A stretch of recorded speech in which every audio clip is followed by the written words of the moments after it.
Do you ever get that strange feeling of deja vu? You're walking down the street and you see the exact same person that you saw yesterday, and they're doing the exact same thing. Or you run into someone that you've never met before and you both get talking and you realise that you were both born on the same day. Or, I don't know, a strange number that always crops up in your day-to-day. When you wake up, you check your phone and it's 8:02. And then, when you buy lunch, the bill comes to 8:02. You're in math class and the equation you're working out, you guessed it, 8:02. The world is jam-packed with incredibly insane coincidences that, most often, our brain just refuses to explain. It's so mind-bogglingly weird that we just don't have to chalk it up to the universe doing its thing and just messing with our heads, because for the most part, they're unexplainable. We don't really have an answer. Our brain just has to shrink back and say, beats me, must be the universe playing tricks. Well, let's jump in. Welcome to Most Amazing Top 5. I'm your host Jack Finch, and this is 5 scary coincidences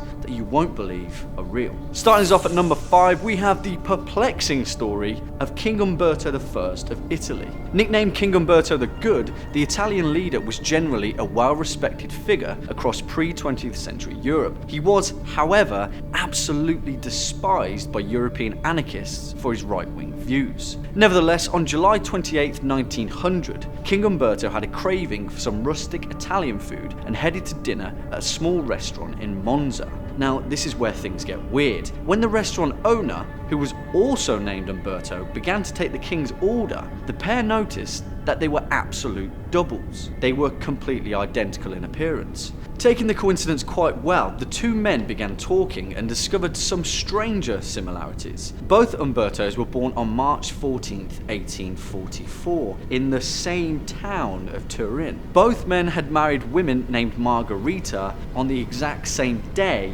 and the restaurant had also opened on the exact same day that Umberto was crowned King of Italy.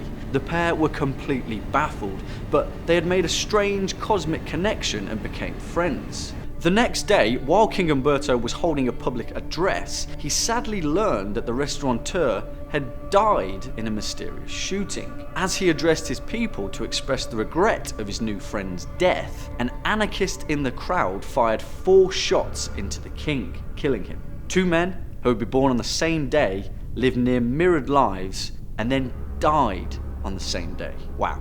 Bringing it in at number 4, we have the tragically bizarre story of the Ebon Brothers. In 1975, 2 brothers from Bermuda, Erskine and Neville Ebon, tragically met their demise at the hands of a downright insane coincidence, where the odds of it happening are near astronomical. At the age of 17, Neville Ebon was riding his moped on the island of Hamilton, Bermuda. As he was making his way across an intersection, he was knocked down by a taxi who was carrying a passenger. The incident sadly killed Neville. A year later, on the exact same day, Neville's younger brother Erskine, who had also just turned 17, decided to go out on a ride to remember his lost brother. He had fixed up the moped that Neville had tragically died on and decided to go on a ride in the same part of the island. As he was passing the same intersection, Erskine was knocked down dead by a taxi. It was the exact same taxi, driven by a man named Willard Manders. What the hell, people?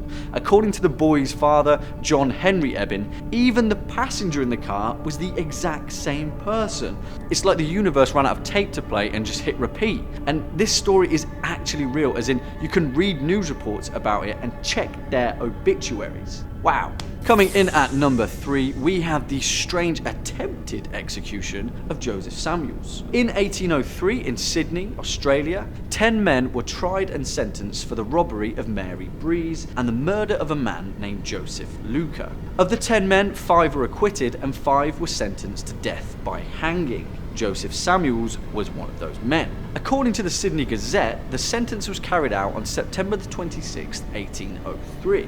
Before the execution, however, it was later revealed that one of the men who had been acquitted, a man named Simmons, was actually the sole perpetrator of both crimes. He had stolen the money from Mary Breeze and was caught by Joseph Luca. Simmons had killed Luca to protect himself. And now Samuels, he'd known this all along. And with his head in the noose, he calmly explained to the crowd that he was innocent. Simmons, who was also in the crowd, tried to cut him off and accuse him as a liar. but Samuels was adamant that he was innocent. At 10 a.m, the execution went ahead, and the gallows car was kicked from under Samuels. The rope immediately snapped in two, dropping Samuels face first to the ground. Frustrated, the police grabbed another rope and placed it around his neck. Again, the cart was pulled away, but this time the rope began to spin and unwind itself, lowering Samuels freely to the ground. Now, people in the crowd were convinced that they were witnessing a miracle and called for Samuels to be pardoned. The police, however, grabbed another rope and strung him up for a third time, and again, the rope snapped. Moved by the scenes, the crowd called for his pardon, which was granted. Samuels survived. Later, the Sydney Gazette reported that an experiment was performed on one of the ropes that had snapped the same day. It was found that not only could it support a weight of 392 pounds, it could do this with two of the three strands cut. He survived 3 separate hangings in a matter of minutes. Blind luck? Maybe. Crazy cosmic coincidence? Damn straight. Bringing us in at number 2, we have the incredibly miraculous story of the perfectly timed car repairman. Now,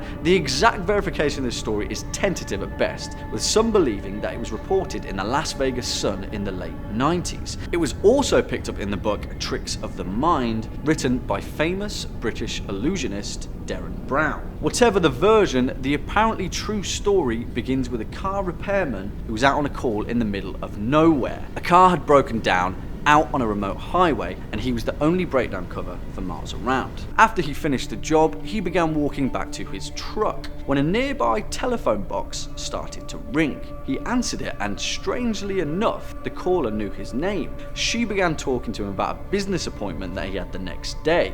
The repairman was baffled, but he recognized the voice on the phone. It was his secretary. Asking her how on earth she'd known to call the exact same payphone that he was walking past, she replied that she hadn't. She'd called him on his mobile. He explained to her that no, she hadn't called his mobile. She'd called the middle of nowhere phone box that he just so happened to be walking past. She insisted that she'd called his mobile and checked the piece of paper that she'd written his number down on. It was then that she'd realized her mistake. Instead of dialing his mobile number, the secretary had dialed the repairman's payroll number, which she just happened to write on the exact same piece of paper. And that payroll number just so happened to be the exact same telephone number of the exact same payphone that he was walking past at the exact same time. And finally, bringing it in at number 1, we have The Curse of the Little Rascals. Now, I'm not sure if any of you have seen the 1994 version of the film. It's great, but The Little Rascals was originally a short 1920s sitcom about the misadventures of a group of neighborhood kids in America.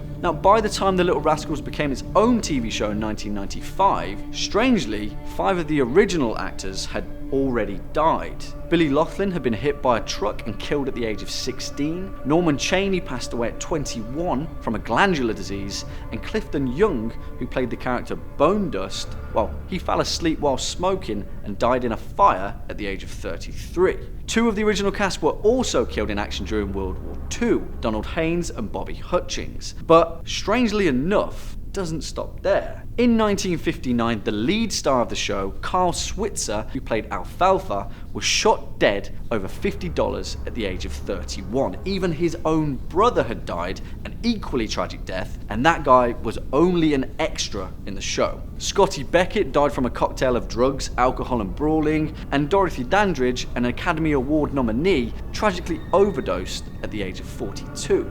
Not even those who'd made it to old age could avoid horrific ends. In May 2002, 71-year-old Darwood Kay was mowed down in a hit-and-run accident. And a few months later, 87-year-old J.R. Smith was violently stabbed to death by a homeless man. In total, pretty much the whole cast of The Little Rascals met tragic ends, with only 2 of them actually passing away from natural causes, before the age of 50, may I add. Only one survivor, Robert Blake, managed to escape the curse, although in 2002 he was found not guilty of murdering his own wife.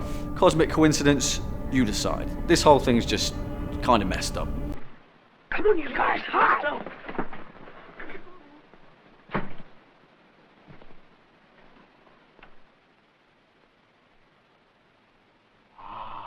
Sound asleep. Well, that's all we've got time for today. Let us know what you thought of this video in the comment box down below. It's always appreciated. You've been watching Most Amazing Top 5. I've been your host, Jack Finch, and until next time, take it easy.